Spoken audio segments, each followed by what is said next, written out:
Y'all, thanks for taking the opportunity to come here today. I know y'all got busy schedule. It's a beautiful Friday afternoon outside. There's a draft coming up here in a couple days, and I'm sure you guys will have some questions, so feel free. I'll answer any questions. What are you thinking? Best available player. How deep is this draft, talent-wise? You know, I've heard, you know, we all hear the stories about how deep it is. It's probably a combination of things. It's probably the marquee positions where there are depth. It's probably the influx of a large number of juniors that have decided to come out in the 2014 draft. So I think that's what kind of makes it deep. I think there's good football players to be found in every round.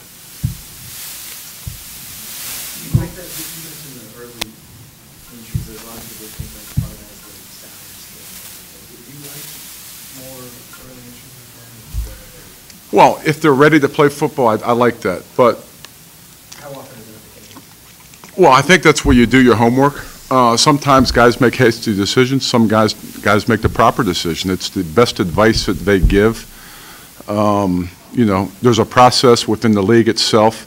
There's a junior selection committee that they're allowed to submit their request to see where they kind of fall within the draft. And I think what they do, once they get the assessment back from the NFL, they'll sit with their support staffs, their coaches, whoever, to help them make that proper recommendation for what's in their best interest. John, how many guys in your projections do you imagine you'll be choosing from at 23? And do you play those games at all? You know, right now we kind of broke for lunch. We've kind of been at it since about 7 o'clock this morning. We're in the final preparation plans of putting this thing together. And now kind of what you do is you begin to play the hypothetical games. You begin to not only look horizontally, you look vertical, and then you begin to, you know, narrow your choices down, and then you have to build in those hypotheticals too. What happens if you decide to trade up? What happens if you decide to trade back as well? So you have to factor that in there. But I think there's a certain pocket there. It's really interesting to get a grouping of, you know, I'd say about 4. I mean, you can narrow it down to about 4 that you think. Now, it's so hard to predict when you're sitting in the back there in the 20s and the 30s who's going to fall to you, because so many different scenarios can occur in this process. So what you do is you have to try to think out every little step as you go along the way, just to protect your interest and the interest of the Kansas City Chiefs when it does come time to select those players. From your experience with Green Bay and picking toward the end of the round, how many years were you really surprised by what was there for you when it was your turn to pick, or what wasn't there? There was a guy maybe you were convinced would be there and wasn't, or vice versa? I don't think you can rush the judgment. I think there's a degree of patience. Sometimes let it come to you. If it comes to you, you know, good things may happen. But if that I'd really like to have him on my team, let's roll up there and see if we can get a trading partner to go up. But then again, if there's not really a player who you feel can help you early on, trade back. So that's why you're actively, you know, setting some limits with other teams in terms of, okay, you know, are you willing to trade up? Are you willing to trade back? So that's kind of why you do the legwork now. And just that way it helps you as you're on that draft day. So if you trade back, yep. How much of that is that there's nobody at your spot that you're really in love with, or what the compensation is? Well, I think what you do is what's for the best interest of the Kansas City Chiefs. Man told me once, never pass up a good player. But also, if I can acquire some additional picks and in a draft that, you know, could or could not be deep, you know, I'll do that. But I'm going to do what's in the best interest for the Kansas City Chiefs' future. Does the fact that you don't have a second-round pick factor into that, too, or accumulating picks? No, because I kind of look at that as that part of that was acquiring a all-pro quarterback. I think that was pretty good compensation.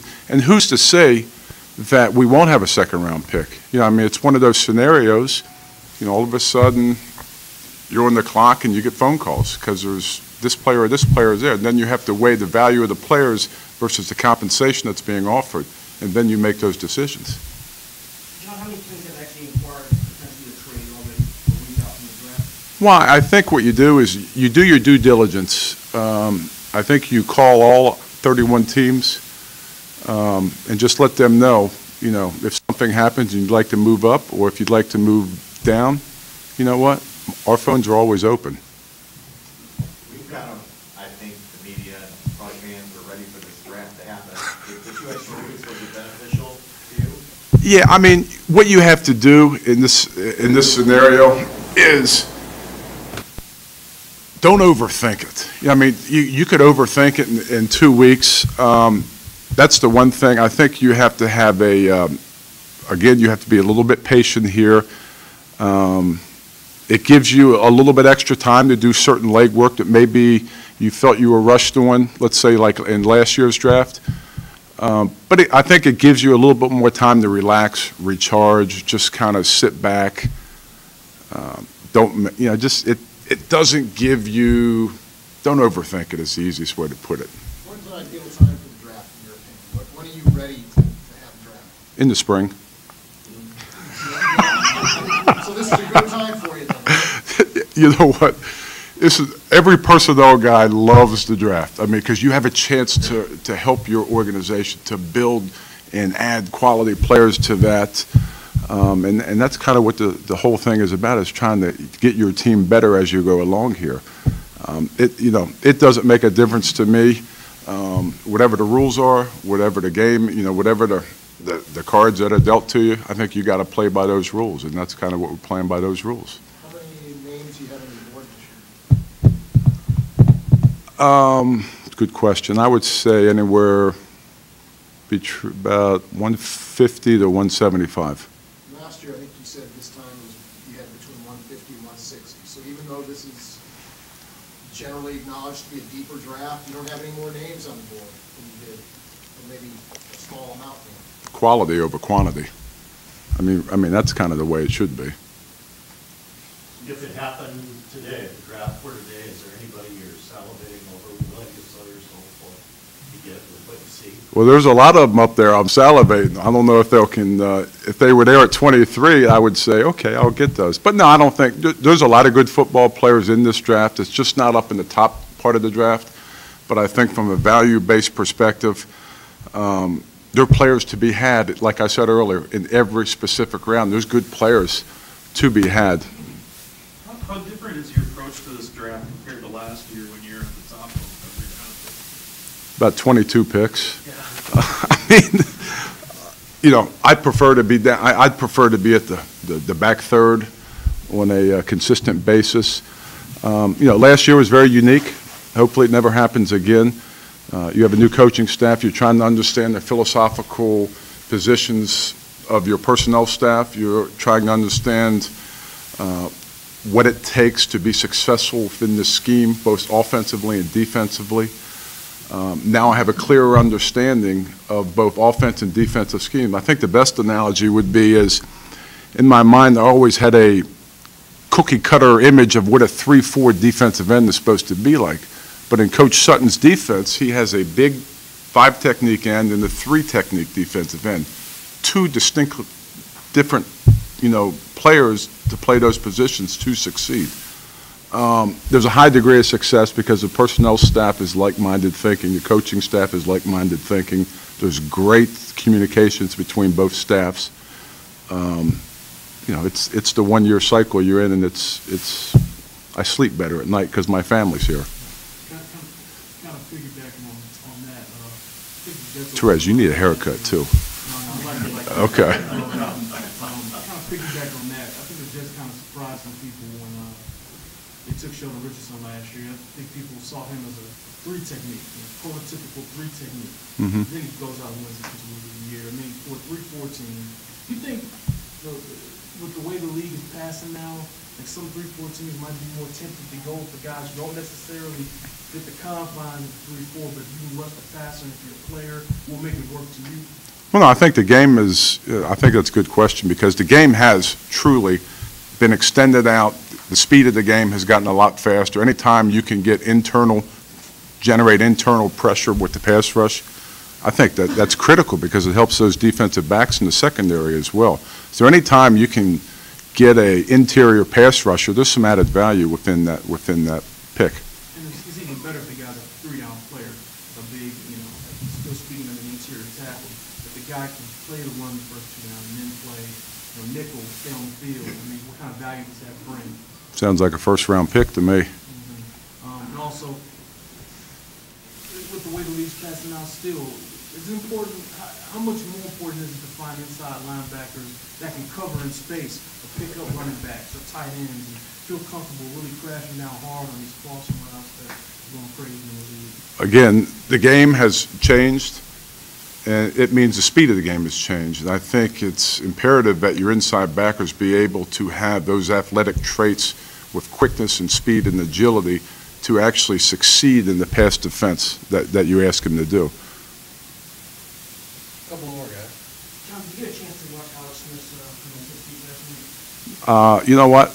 I told you all this last year, and I mean this. I haven't watched TV, listened to the radio, or picked up a paper in like 6 weeks. I heard about it. Ted told me about it, but I heard about it. I'm sure he did a fine job. Anything else? John, what's your guys' philosophy on visits? You get 30 or whatever visits to the facility from players. Do you use all those? Do you use them on any particular players? No, it's not specific on how we do it. I think it's good that you use all 30 of them. If you use all 30 because if you have unanswered questions and you'd like maybe the coaching staff to meet them and they didn't have a long one-on-one session with them, let's say at the combine, or the scout may have had some questions that needed to be answered. Or there's other guys who, let's say, may have been overlooked, may need a medical on them. It's a horse apiece in terms of why you bring guys in here, but there's specific reasons why they come in. So for like your first round pick, a high pick, you guys wouldn't have to visit with them here before you draft them. No, not necessarily. Not if you've done all your due diligence and your homework. You have ample opportunity to kind of get to know these players as the spring season goes along. All the work that your scouts have done, I think you have ample enough time, but I think if there's some open-ended questions that need to be addressed, I think you may do that. Given the fact you don't have a second-round pick, I know you're going to make the best pick for the Chiefs. I get that, but as part of the decision, as part of the way you do that, I'm asking is, since you don't have a second-round pick, is there even more? And you didn't spend a ton of money in free agency. Is even more important to make sure you get a guy that can contribute from day one? How much of a long-term pick can you make in the first round considering those circumstances? Define long-term pick. Immediate impact. Okay. You have to could you draft a guy that you could wait on a little bit to develop, or do you even have to find someone that you think you'd be more comfortable fitting in now? Well, you would like to get a slam dunk. That's all personnel guys' objective. I think what you have, though, is you have a unique coaching staff who are very good teachers, and that helps in the process along the way. Being I'm a half full, the glass is half full guy. I believe everybody that we select is going to help the Kansas City Chiefs. Last one, Reed. John, can you just speak more to that, the confidence with all the variables from last year, obviously from first pick to 23rd pick, and the timing of the draft, just the confidence that you have in your staff and how prepared you are for this upcoming draft, and then how you evaluate your personnel team's job in your meet. What I find interesting, and what I'd like to do is say thank you. I think I've said this, but thank you to the personnel staff and the coaching staff for all the hard work that they have put in this whole entire process, because it is a very arduous task. It is very long. It's turned into a year-long cycle as we speak. With that being said, I'm very comfortable with this personnel staff. Because again, like I said earlier, it's a like mindset. They all understand what the total objective is of the organization. They understand how I would like things to be done. I think that's very important. They understand that when we sit in those draft room, it's time for discussion. Anything can be said. You know, whatever you feel, your piece, don't hold anything back, because at the end of the day, we've had all that discussion. You've had a chance to have your put. So if you think something makes a difference, say it, and this is why. And I think that's important, and that's where, you know, communication comes into play. But at the end of the day, everybody said it, and the Kansas City Chiefs are going to make the selection.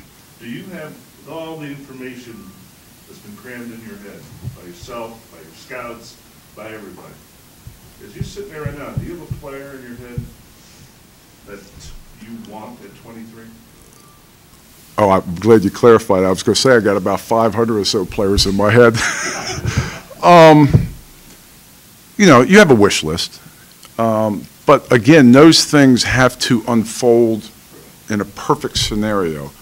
And then, you know, it's better to put a group of them together, and all of a sudden, if one falls, don't make immediate reaction, make a factual decision as opposed to an emotional decision. When you make knee-jerk reactions and you haven't thought all of these variables out, that's when you're going to make mistakes in this thing.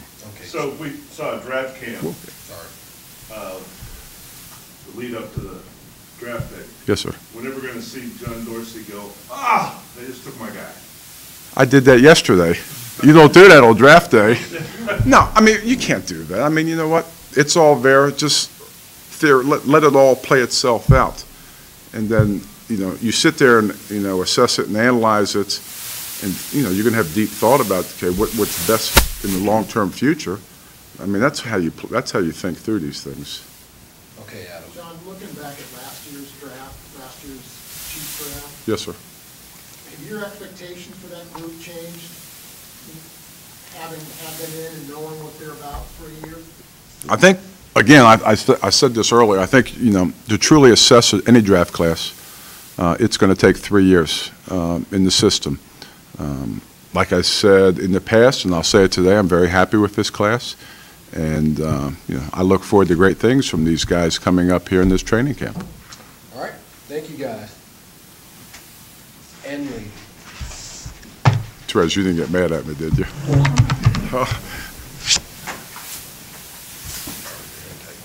Thanks, John.